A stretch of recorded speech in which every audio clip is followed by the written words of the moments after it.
This is the action RPG sample game from Unreal Engine. It's a straightforward hack-and-slash game based around a single dungeon cave.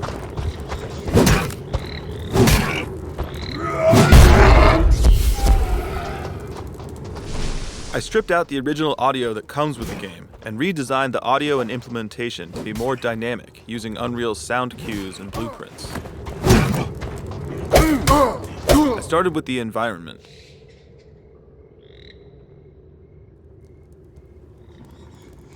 Originally, there was a single looping wind file for the ambient stereo bed. I replaced that with several layers of looping ambience, each exported at different lengths such that new permutations of the blend occur as the layers loop on themselves.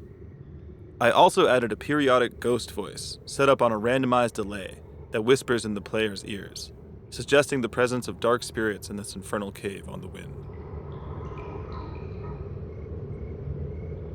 With the ambience base in place, I also added fire sounds for the braziers, creature sounds coming from the trees, and occasional rock tumbles rumbling from the cave walls. For the creature sounds, I wanted to establish a greater sense of dynamism and space for the level ambience. These sounds come from the trees on the perimeter of the level, and are set up to play in bursts of sounds at random intervals. The tree frogs, for instance, play in a sequence of 2, 3, or 4 chirps using the concatenator nodes in combination with random nodes.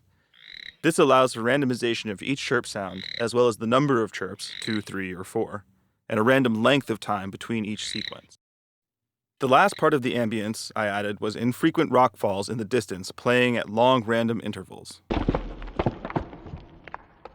Next up was the character sound design.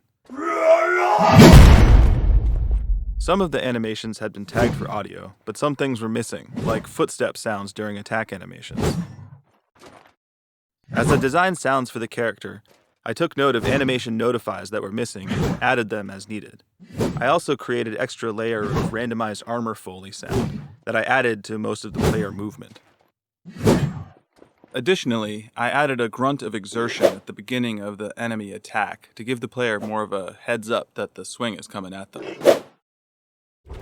For the original game, they did not account for the changes in the footstep sounds for water and foliage. Using blueprints, I was able to detect the material under the character as they moved around the level.